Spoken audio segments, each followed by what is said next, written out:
শহীদের জন্য মহানবী সাল্লাল্লাহু আলাইহি ওয়াসাল্লামের সুসংবাদ। মানুষ মাত্রই মরণশীল। প্রতিটি প্রাণীকে মৃত্যুর স্বাদ আস্বাদন করতে হবে।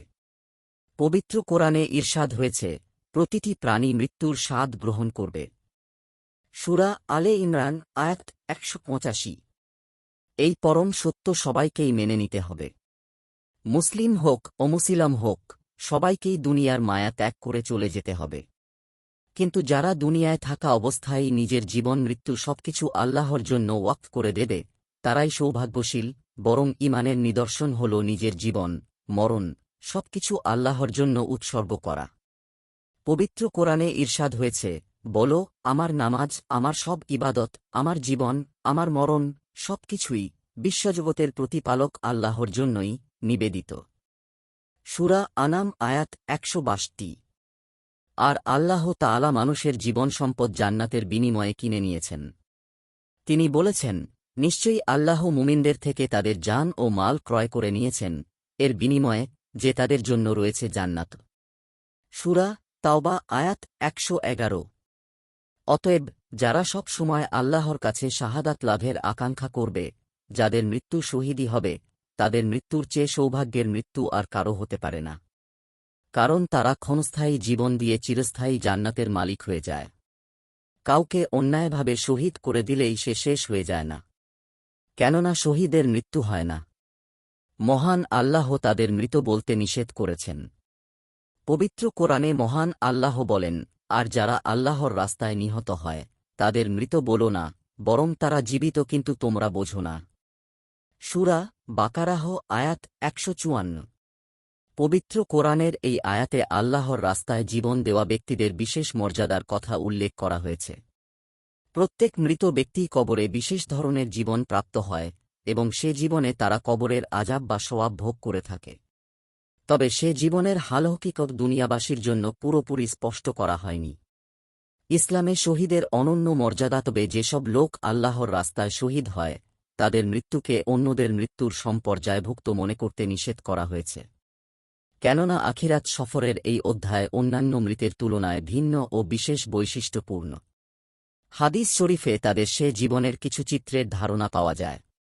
ইবনে আব্বাস রাদিয়াল্লাহু আনহু বলেন, রাসূল সাল্লাল্লাহু আলাইহি ওয়াসাল্লাম বলেছেন, ওহুদ যুদ্ধের দিন যখন তোমাদের ভাইয়েরা শহীদ হয়, মহান আল্লাহ তাদের রূহগুলোকে সবুজ রঙের পাখির মধ্যে স্থাপন করলেন। তারা জান্নাতের ঝরনাগুলোর ওপর দিয়ে যাতায়াত করে, সেখানকার ফলমূল খায় এবং আরশের ছায়ায় ঝোলানো সোনার ফানুসে বসবাস করে। তারা যখন নিজেদের মনোপুত খাবার, পানীয় ও বাসস্থান পেল, তখন বলল, কে আমাদের এ সংবাদ আমাদের ভাইদের নিকট পৌঁছে দেবে? আমরা জান্নাতে জীবিত আছি, এখানে আমাদের নিয়মিত রিজিক দেওয়া হচ্ছে। এটা জানতে পারলে তারা জিহাদে অমনোযোগী হবে না এবং যুদ্ধের ব্যাপারে অলসতা করবে না। অতঃপর মহান আল্লাহ বলেন, আমি তাদের কাছে তোমাদের এ সংবাদ পৌঁছে দেব। বর্ণনাকারী বলেন, মহান আল্লাহ এ আয়াত অবতীর্ণ করলেন, যারা আল্লাহর পথে নিহত হয়েছে তোমরা তাদের মৃত মনে করো না। প্রকৃতপক্ষে তারা জীবিত, তারা তাদের রবের নিকট থেকে নিয়মিত রিজিক পাচ্ছে। সূরা আলে ইমরান আয়াত ১৬৯। আবু দাউদ হাদিস ২৫২০। পরকালের শহীদদের মর্যাদা আকাশচুম্বী হবে। তাদের পদমর্যাদা নবী রাসূল ও সিদ্দিকদের পরেই হবে। পবিত্র কোরআনে মহান আল্লাহ বলেছেন, আর যারা আল্লাহ ও রাসূলের আনুগত্য করে তারা তাদের সঙ্গে থাকবে, আল্লাহ যাদের ওপর অনুগ্রহ করেছেন নবী, সিদ্দিক, শহীদ ও সৎকর্মশীলদের মধ্য থেকে। আর সাথী হিসেবে তারা হবে উত্তম। সূরা নিসা আয়াত ৬৯। হাদিস শরীফেও শহীদদের পরকালীন বিশেষ মর্যাদার বিভিন্ন নমুনা পাওয়া যায়। যার কিছু এই হাদিসে উল্লেখ আছে। মিকদাব ইবনে মাদিকারিব বলেন, রাসূলুল্লাহ সাল্লাল্লাহু আলাইহি ওয়াসাল্লাম বলেছেন, শহীদের জন্য আল্লাহ তাআলার নিকট ৬টি পুরস্কার বা সুযোগ আছে। তার প্রথম রক্তবিন্দু পড়ার সঙ্গে সঙ্গে তাকে ক্ষমা করা হয়, তাকে তার জান্নাতের বাসস্থান দেখানো হয়, কবরের আযাব থেকে তাকে মুক্তি দেওয়া হয়, সে কঠিন ভীতি থেকে নিরাপদ থাকবে, তার মাথায় মর্মর পাথর খচিত মর্যাদার টুপি পরিয়ে দেওয়া হবে। এর একটি পাথর দুনিয়া ও তার মধ্যকার সবকিছু থেকে উত্তম।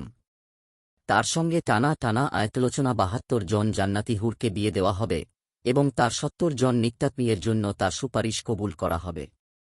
তিরমিজি, হাদিস ১৬৬৩। সুবহানাল্লাহ, এ তথ্যগুলো তো ততটুকুই যতটুকু আমরা কোরআন হাদিসে পেয়েছি। কিন্তু তাদের মর্যাদা ও প্রতিদান মহান আল্লাহ কত বড় করবেন, তা একমাত্র আল্লাহই ভালো জানেন। কেননা মহান আল্লাহ বলেছেন, কে আছে যে আল্লাহকে উত্তম ঋণ দেবে, ফলে তিনি তার জন্য বহু গুণে বাড়িয়ে দেবেন, আর আল্লাহ সংকীর্ণ করেন ও প্রসারিত করেন এবং তাঁরই নিকট তোমাদের ফেরানো হবে। সূরা বাকারাহ আয়াত ২৪৫। আর যে ব্যক্তি তার জীবনটা আল্লাহর রাস্তায় দিয়েছেন, তার প্রতিদান কি হতে পারে, তা আল্লাহই ভালো জানেন। বিশ্বব্রহ্মাণ্ডের একমাত্র অধিপতি রাহমানুর রহিম মহান আল্লাহই জানেন তাদের যথাযথ প্রতিদান দিতে। মাখলুকের জন্য তার পরিধি চিন্তা করে বের করাও হয়তো সম্ভব নয়। এজন্যই হয়তো আমাদের মাথার তাজ, কলিজার টুকরা বিশ্বনবী সাল্লাল্লাহু আলাইহি ওয়াসাল্লাম নিজেও শাহাদাতের তামান্না করতেন।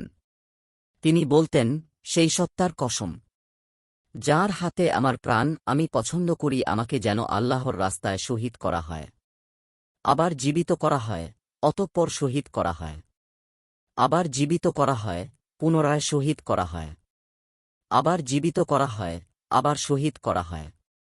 বুখারী, হাদিস ২৭৯৭। সেই নবীর প্রকৃত উম্মতরাও সত্য ও ন্যায়ের পথে নিজের জীবন উৎসর্গ করতে পিছপা হয় না। তাদের যদি শতবার জীবন দেওয়া হয়, তারা হয়তো শতবারই তাদের জীবন দিন প্রতিষ্ঠায় উৎসর্গ করতে রাজি হবে। মহান আল্লাহ সব শহীদকে সর্বোচ্চ মর্যাদায় অধিষ্ঠিত করুন। আমিন। দিন প্রচারের উদ্দেশ্যে ভিডিওটি শেয়ার করুন। লাইক, কমেন্ট, ফলো এবং চ্যানেলটি সাবস্ক্রাইব করে পাশে থাকবেন। মহান আল্লাহ আপনাকে উত্তম যা দান করুক।